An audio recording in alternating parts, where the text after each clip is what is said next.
Hello, my name is Owen Barrett, 28 years old. I work as a coordinator at a private nursing home in Lincoln, Nebraska, a peaceful city where the morning brings the sound of school buses rolling through foggy streets. Noon carries the scent of freshly cut grass from the church baseball field, and at night, the streetlights glow dimly as if someone deliberately doesn't want to disturb the slumber of the trees lining the lake. Lincoln isn't too noisy, nor too quiet. Just enough for someone like me to live without overthinking things beyond my control. But if I'm being honest, my life feels like a monotonous loop.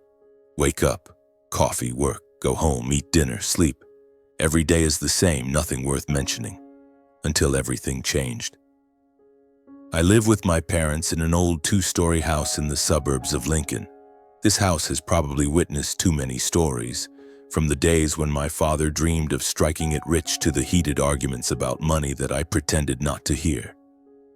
The walls are coated in cream-colored paint that's faded to yellow, and the smell of old wood from the floor lingers faintly whenever it rains. I like this house, not because it's beautiful, but because it's the only place that feels familiar, even though that familiarity sometimes feels like an invisible cage. My job at the nursing home isn't exactly a passion, but it's stable.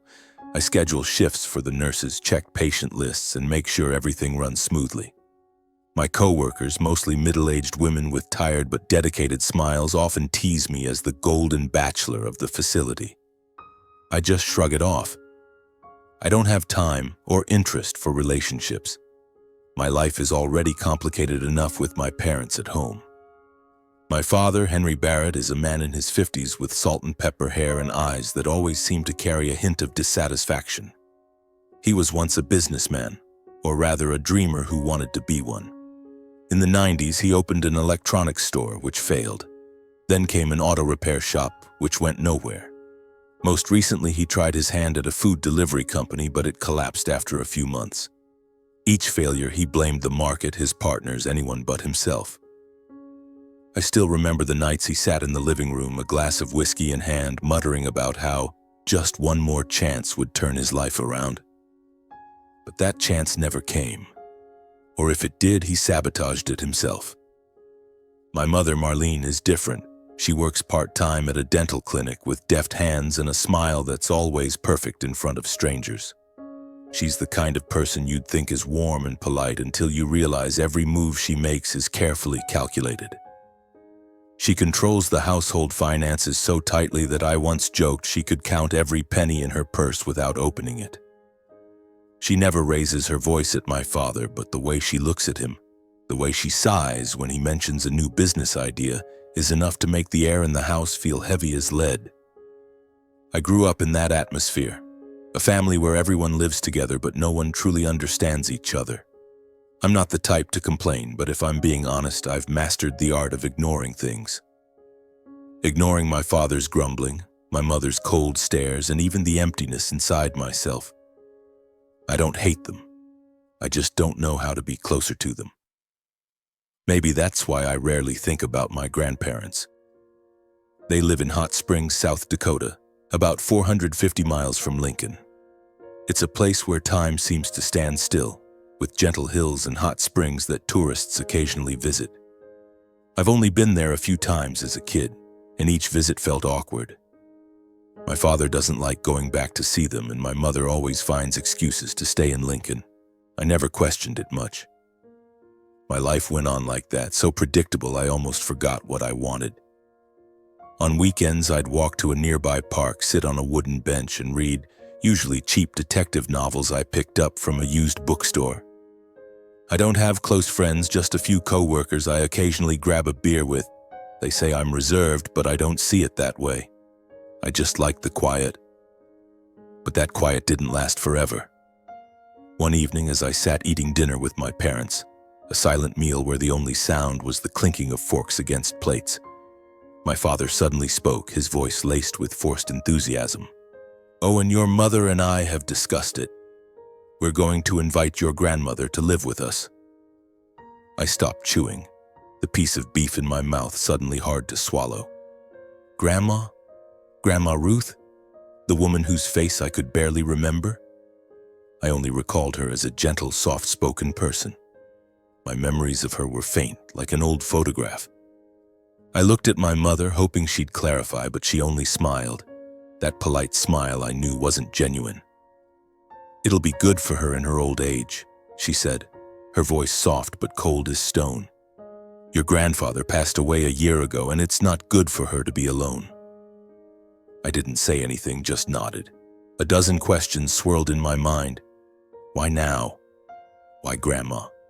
And why did I have a feeling this decision wasn't as simple as they made it sound? But as always, I chose to ignore it. I didn't know that from that moment my life would never be the same. In the days that followed, I tried not to think too much about my grandmother's arrival. Work at the nursing home kept me busy. I was caught up scheduling shifts, reviewing patient records, and sometimes helping the nurses move medical equipment. At the nursing home, I saw elderly people living with their memories, stories of their youth, the people they loved, and the things they regretted. Once, an elderly woman named Clara held my hand, her eyes glistening as she told me about her husband who died in the war. "You're still young, Owen," she said. "Don't let life pass you by without living true to yourself."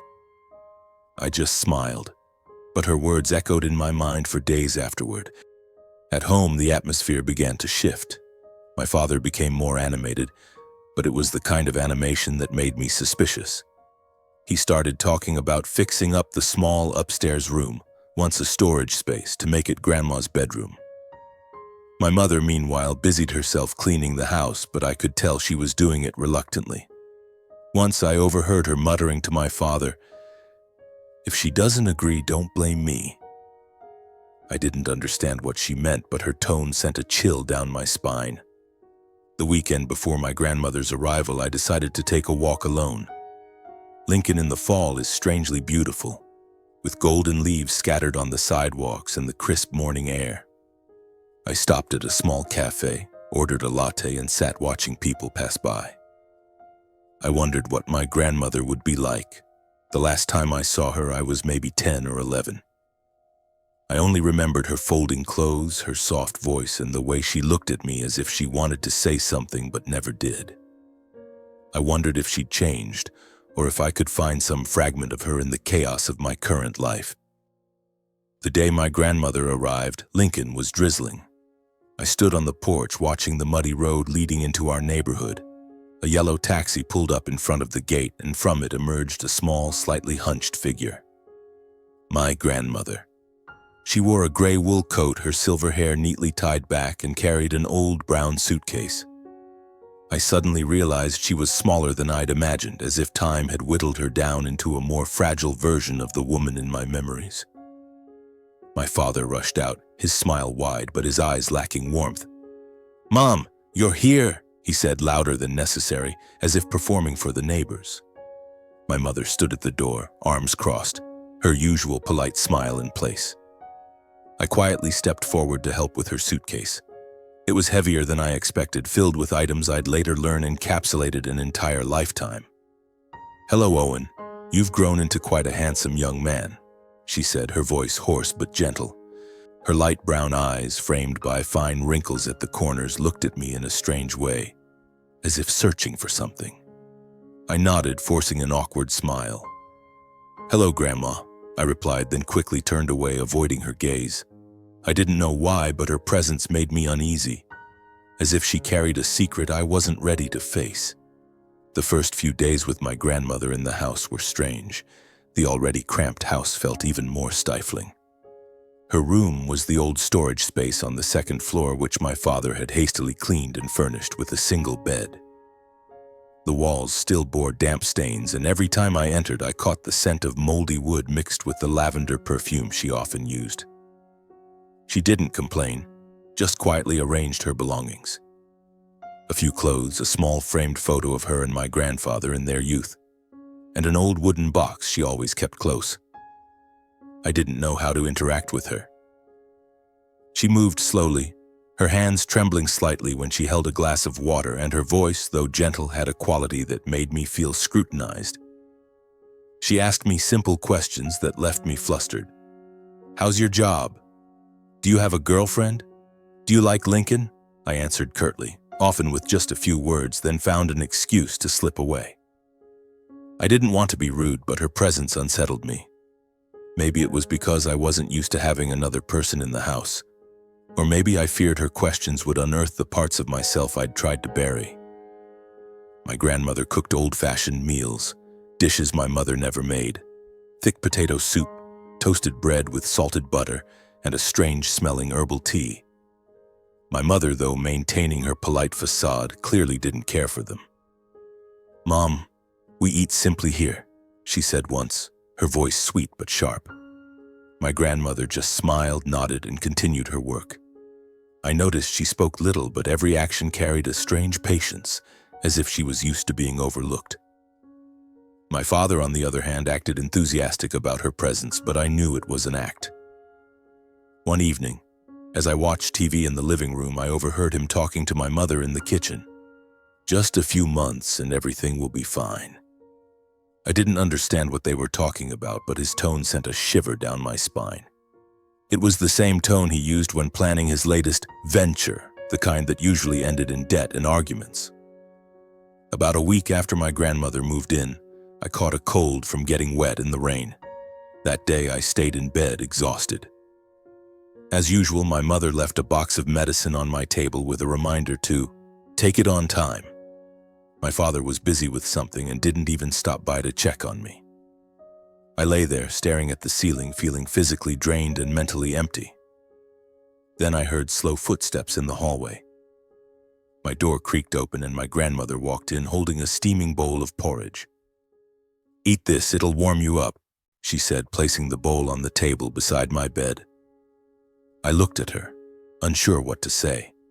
She didn't wait for a response, just smiled and left, her steps as slow as always. I picked up the bowl, the warmth stinging my eyes. The porridge had a unique flavor, unlike anything I'd ever eaten, and it made me feel comforted. For the first time in years, I didn't feel alone. After that, I started paying more attention to her. I noticed she often sat quietly by the window, gazing at the small road in front of the house. Her hands, thin and spotted with age, were always busy, folding clothes, peeling fruit, or dusting objects no one else cared about. She did everything with care, as if each action held some deeper meaning. But what surprised me most was how she endured my mother. Despite her polite exterior, my mother sometimes let slip sharp comments. "Mom, don't leave things lying around, the house is small," she said once when my grandmother accidentally left a scarf on the sofa. My grandmother just nodded, apologized, and quietly tidied up. I saw a flicker of sadness in her eyes, but she never fought back. I started to feel guilty. I didn't know why, but every time I looked at her, I felt a pang of remorse. I began talking to her more, even if it was just small talk. "Do you like Lincoln? What's Hot Springs like?" Her answers were brief, but each carried a sincerity I couldn't find in my parents. Gradually, I realized it wasn't just guilt. I was starting to care for her. But just when I thought things might get better, that I might find a sliver of warmth in this cold house, darkness began to creep in, and it came from the very people I called my parents. In the weeks that followed, the atmosphere in the house grew increasingly oppressive. My father, Henry Barrett, started talking about opening a coffee shop with a frequency that exhausted me. At every dinner, he'd go on and on about the golden opportunity he'd found, a location in downtown Lincoln that he claimed was a hot spot for young people and office workers. "Just a small investment, Owen," he'd say, his eyes gleaming as if he could already see the money pouring in. "You'll see, this time I'm going to make it big." I'd just nod, not wanting to argue, but deep down I knew the truth. Every one of his ideas ended in failure. He wasn't lacking ambition, but he lacked the patience and honesty to turn his dreams into reality. My mother, Marlene, maintained her calm facade, but I could tell she was in on the plan. She didn't say much about the coffee shop, but whenever my father mentioned money, her eyes would flicker toward my grandmother, sharp as a blade. My grandmother, Ruth, seemed to sense something.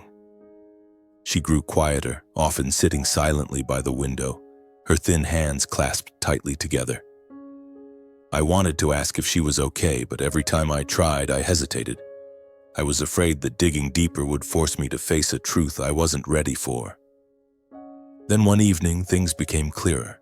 I was in my room reading an old book when I overheard my parents talking in the living room. My father's voice was low, urgent, as if trying to persuade someone. "Mom, the house in Hot Springs is just sitting there empty," he said.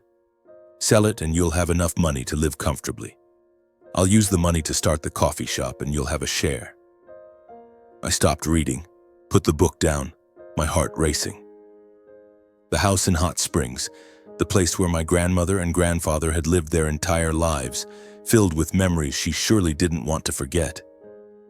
I quietly stepped into the hallway, standing just out of sight behind the door, listening. My grandmother responded, her voice soft but firm. "Henry, that's your father's and my house. I keep it because it's our memory." I heard my father sigh, heavy with frustration. "Mom, can memories feed you? You're old now, why let that house rot? I'm trying to help you, to help this family." His voice rose and I felt my blood boil.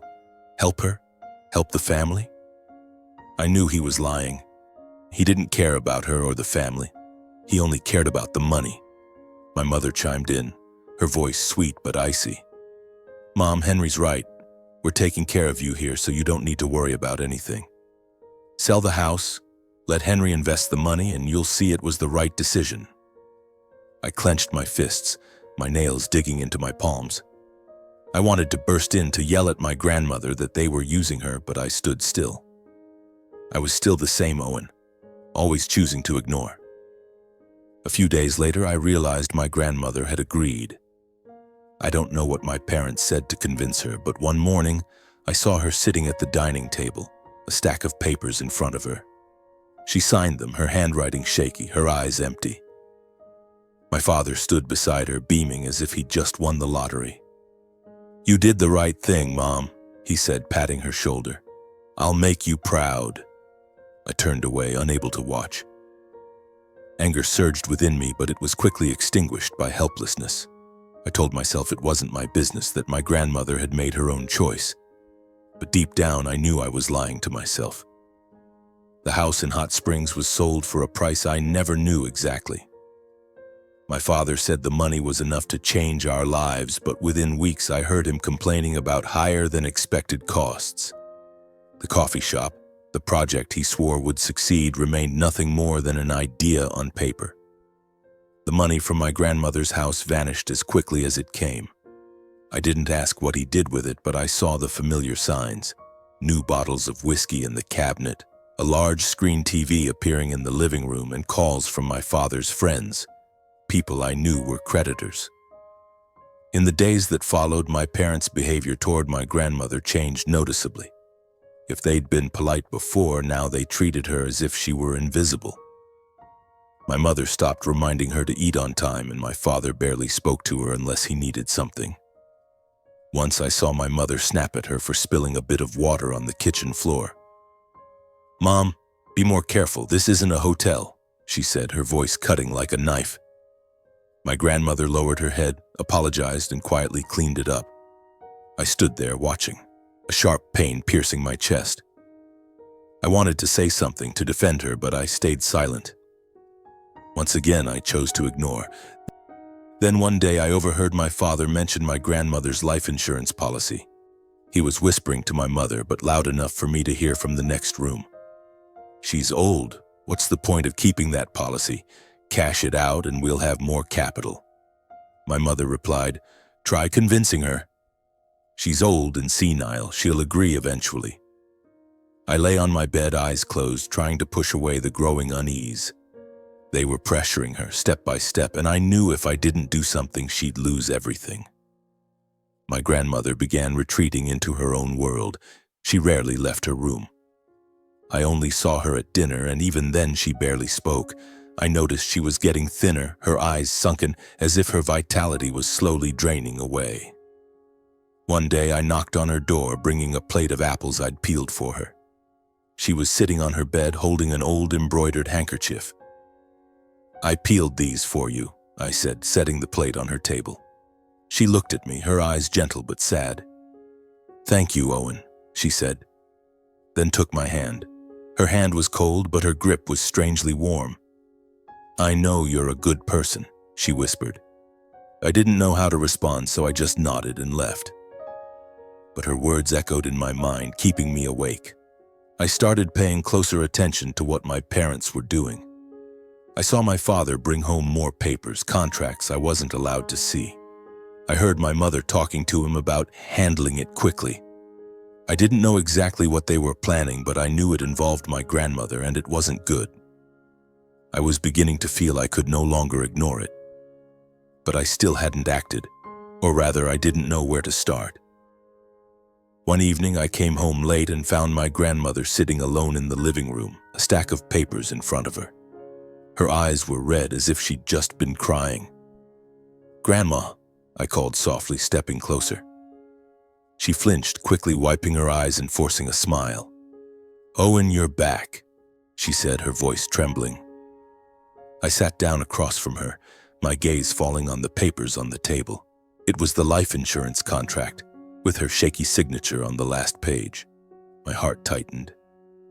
"Grandma, you signed it?" I asked, my voice hoarse. She nodded, avoiding my eyes. I thought, "Maybe I don't need to keep it anymore," she whispered. "Your father's right, I'm old. What's the point of holding on to money?" I wanted to say something, to tell her she didn't have to do this, that my parents were taking advantage of her. But I just sat there, frozen like a coward. After my grandmother handed over the money from the insurance policy, the atmosphere in the house changed completely. If my parents had maintained a veneer of politeness before, now they treated her like a burden. My father stopped talking about the coffee shop, but I knew the money from the hot springs house and the insurance policy had vanished into meaningless expenses. A new car appeared in the driveway, and my mother started buying expensive jewelry she'd never cared about before. Meanwhile, my grandmother was pushed to the margins in her own son's home. She was no longer invited to eat at the table with us. My mother, with her falsely polite tone, would often say, "Mom, eat in your room, it's too crowded here." My grandmother would nod, take her plate to her room, her steps slow as if clinging to the last scraps of her dignity. One time I saw her drop a glass in the kitchen. The sound of shattering glass echoed, and my mother appeared instantly, her eyes icy. "Such a useless old woman," she snapped, her voice thick with irritation. My grandmother bent down, picking up the broken pieces, muttering apologies. I stood there, watching her, a sharp pain stabbing my chest. I wanted to step forward to help her, but my feet felt nailed to the floor. I turned away, unable to face the cruel reality. My father was even worse. He started complaining about my grandmother openly, as if she were a stranger. "Why is she so slow?" he said once, when it took her all morning to fold clothes. "Who can put up with this?" I looked at him, wanting to ask what he'd done with her money, if he felt any shame for treating his own mother this way. But I stayed silent. I hated myself for that cowardice, but I didn't know what else to do. In the nights that followed, I couldn't sleep. The image of my grandmother sitting quietly in her room, her trembling hands holding that old embroidered handkerchief, haunted me. I began to realize I wasn't just witnessing an injustice. I was letting it happen. I thought about the times she quietly cared for me, the bowl of warm porridge, the way she looked at me with a trust I didn't deserve. I knew I had to do something, but I was scared. Scared of confronting my parents. Scared of shattering the fragile facade of this family. Scared that I wouldn't be strong enough to stand up. Then one evening, everything reached a breaking point. The rain was pouring heavily, the droplets pounding against the windows as if trying to shatter the stifling silence of the house. I was in my room attempting to read a book to escape the growing unease when I heard my father's voice from the living room. "Mom, don't you get it? That money is for your care, for this whole family." His voice echoed, laced with anger and desperation. I sat up abruptly, my heart pounding. I knew he was talking about my grandmother's last savings. The money she'd said was for emergencies or her funeral. I quietly stepped into the hallway, staying out of sight behind the door. My grandmother sat on the sofa, small and fragile, her hands clutching her embroidered handkerchief tightly. Without thinking, I pulled out my phone and started recording a video. "Henry," my grandmother said, her voice trembling but resolute, "that's my last bit of money. I need it for when I'm sick or for my funeral." I saw my father stand up, his face flushed with rage. "Funeral? What's that supposed to mean? You think we can't take care of you?" He stepped closer to her, his voice lowering but dripping with menace. "Hand over that money or don't blame me for being unfilial." My mother stood in the corner of the room, arms crossed, her gaze cold. "Mom, don't make things difficult," she said, her voice sweet but sharp as a blade. "We only want what's best for you." I felt my blood boil. They didn't want what was best for her. They wanted to bleed her dry, to take everything she had and discard her like a useless object. My grandmother shook her head, tears streaming down her cheeks. "I can't," she whispered. "I've already given everything. The house, the insurance. This is all I have left, my savings. I can't give it to you." Her voice broke, each word like a knife cutting into her heart. I stood there, my heart pounding so loudly I feared they'd hear it. I wanted to rush in, to scream at them to stop, but as always, I was just a bystander, helpless and cowardly. Then everything happened so fast I couldn't react. My father snatched the handkerchief from her hands and threw it to the floor. "If you won't give it, then don't stay here," he roared. "Get out, leave this house now." My mother didn't intervene, just stood there, her expression blank. My grandmother stood up, her legs trembling, and silently walked to her room. I heard the sound of her suitcase dragging across the floor, her slow footsteps.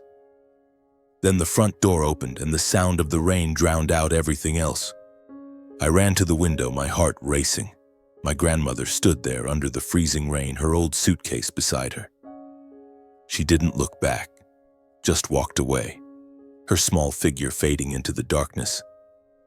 I stopped recording, grabbed my coat, and ran outside. My parents' voices echoed behind me, but I didn't care. I just needed to reach her. The rain stung my face, cold and biting, but I felt nothing except panic and guilt. I had let her suffer for too long, let my cowardice push her into this situation. I couldn't let her go, not like this. The streets of Lincoln were slick, the streetlights dim in the pouring rain. I ran along the road leading to the bus stop, where I guessed she might be. My heart pounded, each step weighed down by guilt. What had I done? I'd stood by, watching her be humiliated, kicked out of the house like she was disposable, and I'd done nothing but record a video. That video, would it be enough to make up for my mistakes? Or was it just a cowardly testament to my inaction? Finally, I saw her. My grandmother was huddled on a bench at the bus stop, her old suitcase at her feet, rain soaking through her thin wool coat. She held herself tightly, head bowed as if trying to make herself smaller to escape the cold and pain. I stopped, took a deep breath, and approached. "Grandma," I called, my voice hoarse from the rain and emotion. She looked up, her eyes red, but she still managed a faint smile. "Owen," she whispered, "what are you doing out here? It's cold, go home."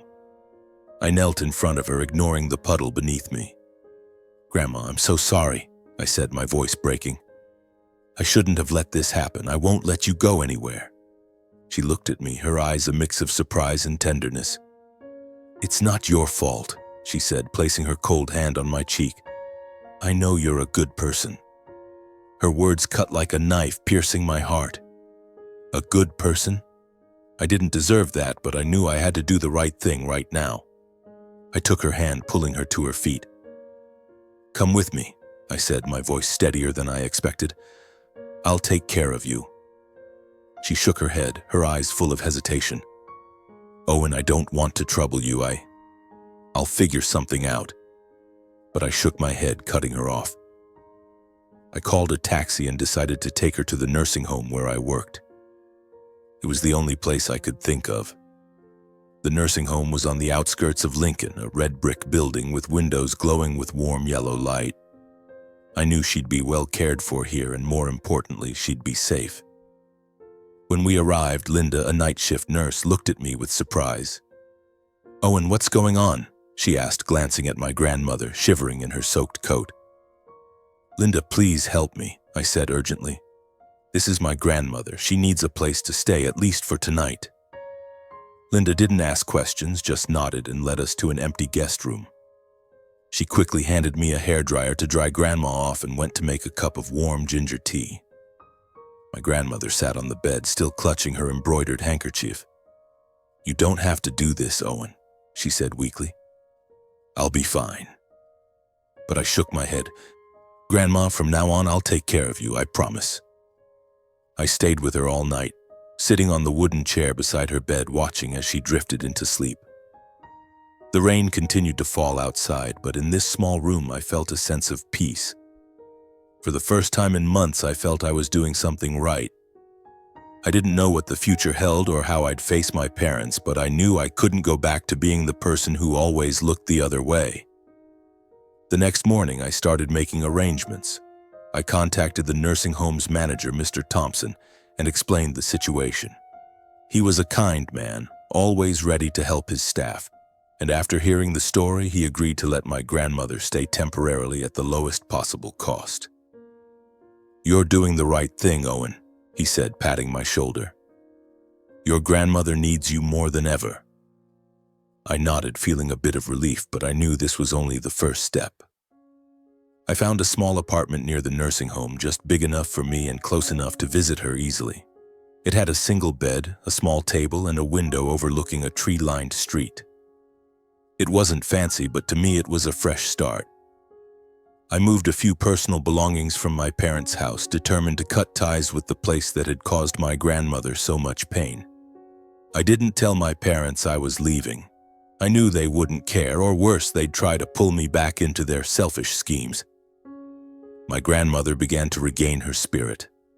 At the nursing home, the nurses cared for her attentively, and I saw her start to smile more. One day, I saw her playing dominoes with another resident, Mrs. Clara, the woman who'd once told me to live true to myself. "Your grandson's a good man, Ruth," Clara said, winking at me. My grandmother smiled, her eyes lighting up. "I know," she said, looking at me with a pride I didn't think I deserved. I began to feel at peace.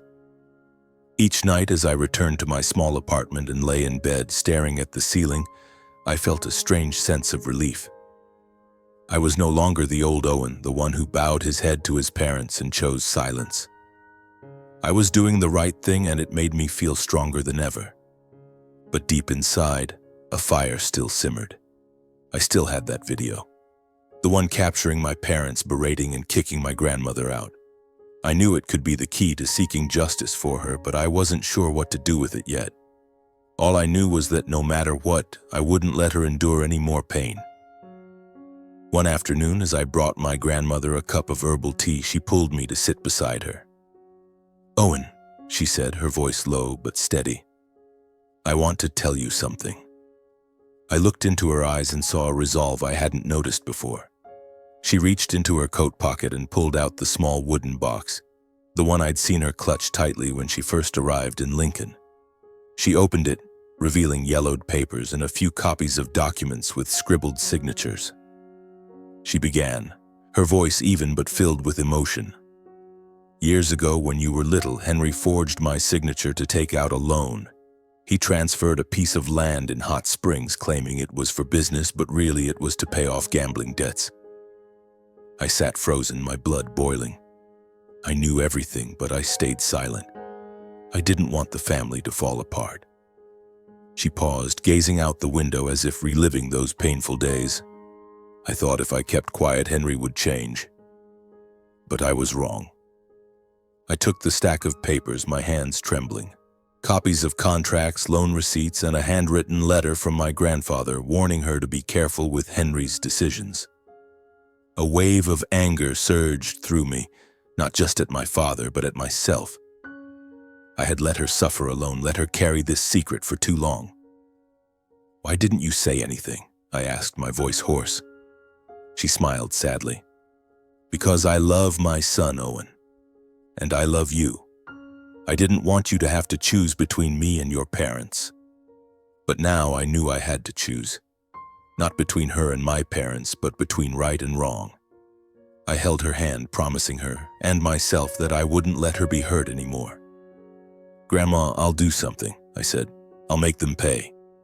She looked at me, her eyes a mix of worry and pride. "Just live true to yourself, Owen," she said. "That's all I want." I started making a plan. First, I took her papers to a lawyer, Mr. Carter, an acquaintance of Mr. Thompson from the nursing home. Mr. Carter was a middle-aged man with salt and pepper hair and sharp but warm eyes. As I told him my grandmother's story, he quietly reviewed the documents, his brows furrowed. "You've got strong evidence here, Owen," he said. "Forged signatures, illegal property transfers. These could hold up in court, but you'll need more to prove ongoing financial abuse." That's when I remembered the video. I pulled out my phone and played the footage I'd recorded that rainy night. My father's shouting, my mother's cold agreement, and the image of my grandmother walking out with her old suitcase. It was all clear, undeniable. Mr. Carter watched, then nodded. "This is the key, Owen," he said. "If you make this video public, it'll put immense pressure on your parents." I knew he was right. Releasing the video could destroy everything, not just my parents' reputation, but the fragile connection left between us. But when I thought of my grandmother, of how she'd been treated, I knew I had no other choice. I asked Mr. Carter to prepare the legal paperwork and decided to post the video on social media. I wasn't doing this out of hatred, but for justice. My grandmother deserved protection, and my parents needed to face the consequences. I chose a quiet evening to upload the video. Sitting in my small apartment, I opened my laptop and posted the video to my personal Facebook account. I wrote a short caption. "This is how my family treated my grandmother. I don't want anyone else to suffer like she did." My hands shook as I clicked post. I knew I'd just dropped a bomb and there was no turning back. Within hours, the video spread like wildfire. Dozens of shares, hundreds of comments. A friend of mine wrote in outrage, calling my parents inhumane and cruel. I read each comment, feeling both relieved and burdened. Relieved because the truth was out, burdened because I knew I'd just destroyed my family, or rather, the false facade of it. The next morning, my phone wouldn't stop ringing. My mother called, her voice frantic. "Owen, what have you done? Delete that video now," she demanded. "You're ruining our lives." I stayed silent, letting her finish. Then I replied, my voice calm but cold. "Mom, you and Dad ruined Grandma's life." I hung up, unwilling to hear more. My father called too, but I didn't answer. I knew he'd threaten or beg, but I no longer cared.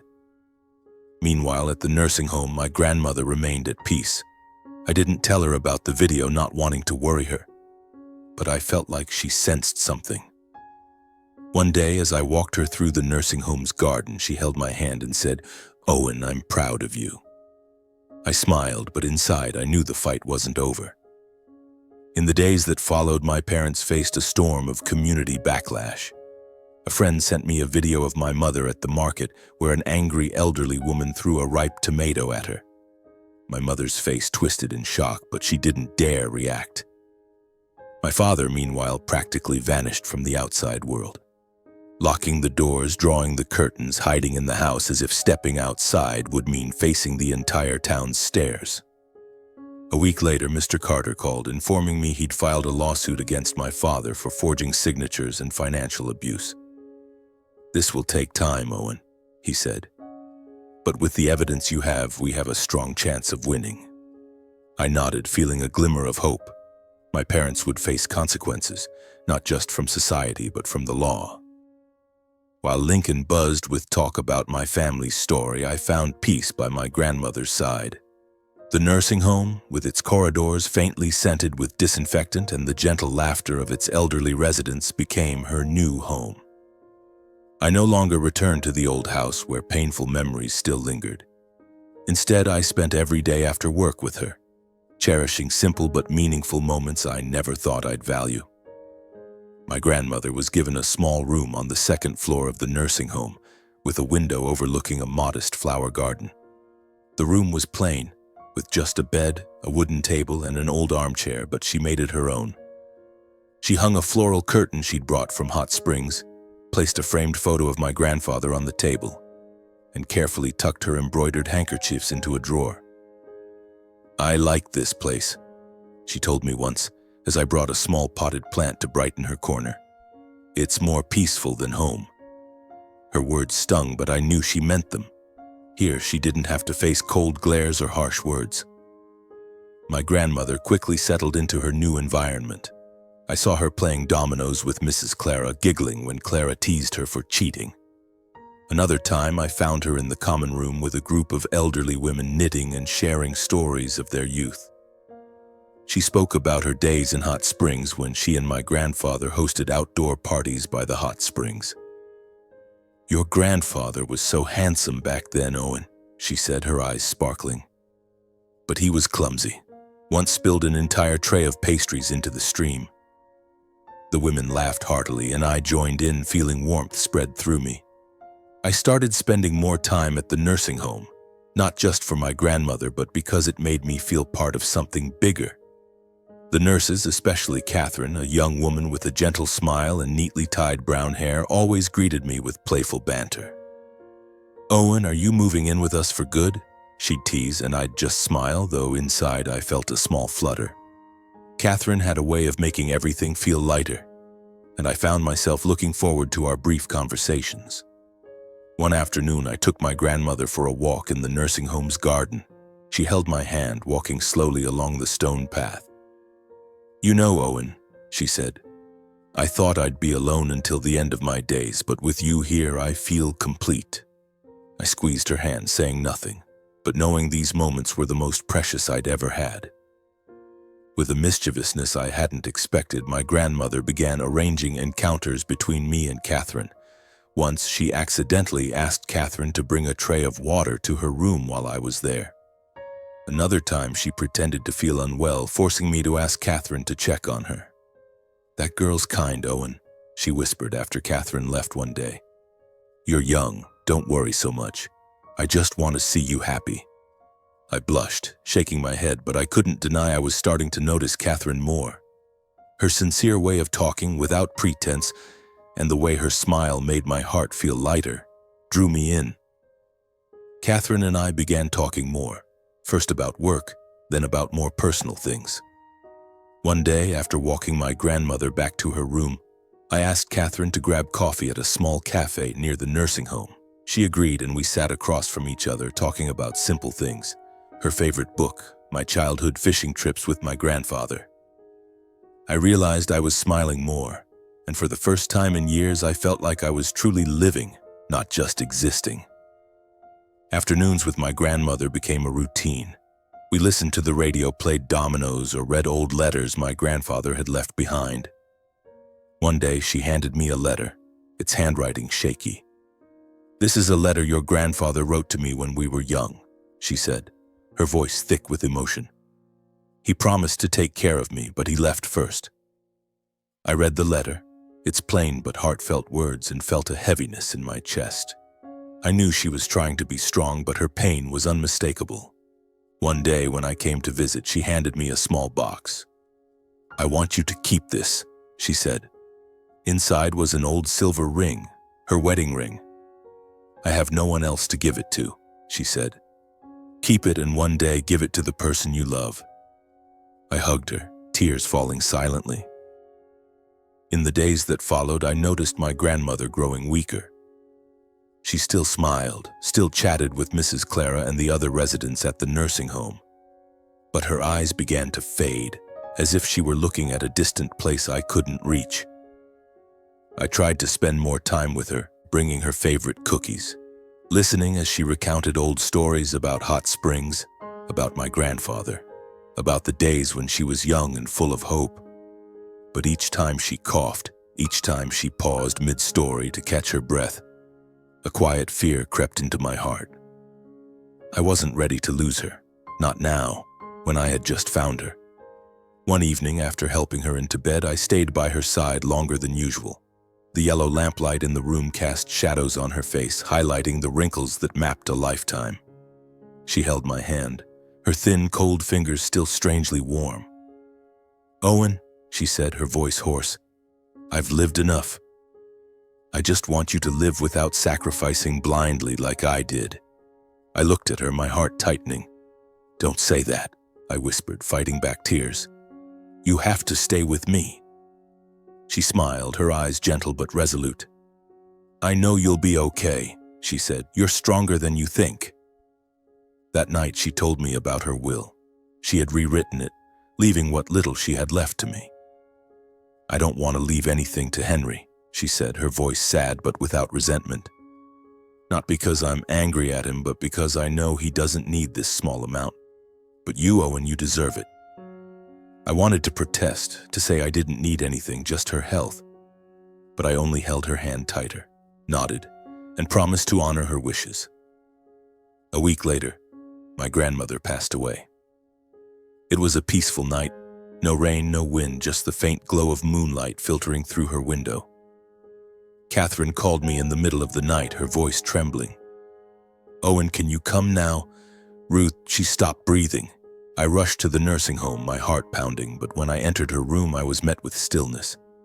She lay on the bed, her face serene as if she had finally found peace. I knelt beside her, took her hand, and cried. I cried for losing her, for the years I wasn't there for her, and because I knew I'd have to move forward without her. Following her wishes, I held her funeral in Hot Springs, South Dakota, where she and my grandfather had spent their lives. I brought her back there, burying her beside my grandfather's grave under a gentle hill covered in green grass. I didn't inform my parents. I didn't want them there with false words or crocodile tears. I stood before her gravestone etched with her name, Ruth Barrett, and promised her I'd live the way she wanted. I wouldn't sacrifice blindly or let anyone exploit my kindness the way they had hers. After the funeral, I didn't rush to leave Hot Springs. Something urged me to stay, as if this small town still held a piece of my grandmother, a piece of me I hadn't fully understood. I drove through the winding roads where gentle hills cradled the town, and the hot springs glimmered under the morning sun. The air here was crisp, carrying the scent of dry grass and earth, so different from the stifling atmosphere of Lincoln. I wondered if my grandmother had ever felt free living here, or if she too had been trapped by responsibilities and her blind love for my father. I stopped the car in front of her old house, the one my father had convinced her to sell for his pipe dreams. Now it belonged to another family, a young couple with 2 small children. The house was much as I vaguely remembered, a low wooden structure, its white paint faded, with a small porch and a front garden where my grandmother used to grow daisies and lavender. But now, the garden was replaced with modern potted plants, and a shiny new swing set sat in the corner of the yard. I stood across the street, unable to bring myself to approach, but my eyes couldn't leave the house. I pictured my grandmother standing at the door, watering can in hand, a gentle smile on her lips. The front door opened and a young woman stepped out holding a wicker basket. She saw me and gave a friendly smile. "Are you a tourist?" she asked, her voice soft. I shook my head, feeling a bit awkward. "No, I knew the people who lived here." She nodded as if she understood. "The previous family, right? We moved in a few months ago. This house, it feels special, like it holds a lot of stories." I smiled, though my heart felt heavy. "Yeah," I said. "It holds a lifetime." She invited me inside, but I declined. I didn't want to go in, didn't want to see changes that might blur my memories of her. Instead, I asked if I could stand in the front garden for a moment. She agreed, then went back inside, leaving me with the quiet of the morning. I walked to the old garden where daisies once bloomed in abundance.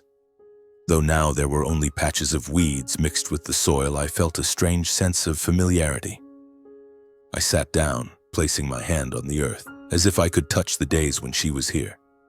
A breeze passed through, carrying a faint scent of lavender, though I knew no lavender grew here anymore. I closed my eyes, and in that moment I felt my grandmother was still here beside me, smiling as she always did. I took her silver ring from my pocket, clutching it tightly in my hand. "Grandma, I'll live well," I whispered. "I promise." As I stood up, I felt lighter, as if this house, though it belonged to someone else now, was still embracing me, reminding me of her love. I returned to my car, ready to head back to Lincoln, but carrying a warmth I knew would never fade. Returning to Lincoln, I felt like I was stepping into a new chapter of my life.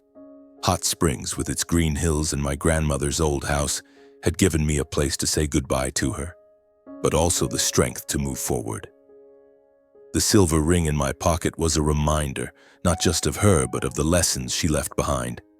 To live true to myself, to not let kindness be exploited, and to never forget the value of simple things. I decided to inform my parents about my grandmother's passing, not because I wanted reconciliation, but because I felt it was my final duty. I called my mother, my voice calm but cold. "Grandma's gone," I said, not waiting for a response. I arranged her funeral in Hot Springs as she wished. There was a long silence on the other end. Then my mother replied, her voice devoid of emotion. "Oh, is that so? Well, it's probably for the best. She's free from suffering." I heard my father in the background. "She paid the price for her stubbornness," he said, loud enough for me to hear. I hung up, unwilling to listen further. Their words no longer hurt. They only confirmed I'd been right to stand by my grandmother. 2 years have passed since my grandmother's death. My life has changed in ways I never expected. The lawsuit against my father, backed by Mr. Carter's evidence, and the video I posted ended with a ruling in my grandmother's favor. My father was ordered to pay restitution, though it wasn't enough to make up for what she'd lost. His company went bankrupt, and he lost nearly all his reputation in Lincoln. My mother, in an attempt to salvage her image, made a public apology and tried contacting me to smooth things over, but I refused.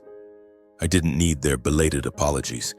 I needed them to understand that what they did was unforgivable. Meanwhile, Catherine and I became inseparable. Our chats at the small cafe near the nursing home turned into dates, then into love. A year ago, I knelt before her under an oak tree in the nursing home's garden and offered her my grandmother's silver ring. "I don't have much," I said, "but I want to spend my life making you happy." Catherine smiled, tears glistening, and said yes, before I could finish. We married in a simple ceremony, witnessed by Mrs. Clara and the nurses at the nursing home, who had become my second family.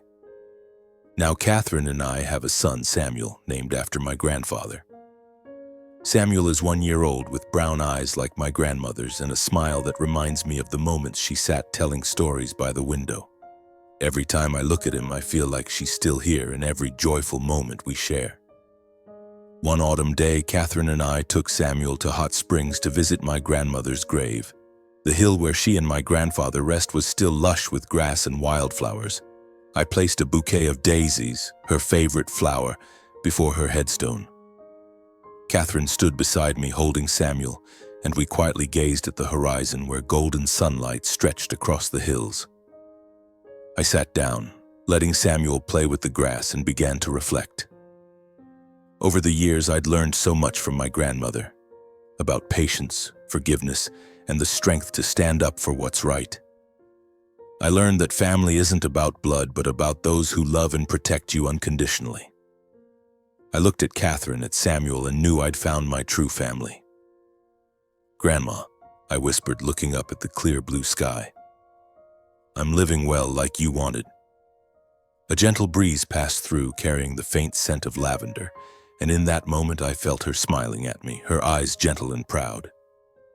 I stood up, took Catherine's hand, and we walked away, carrying her love with us in every step.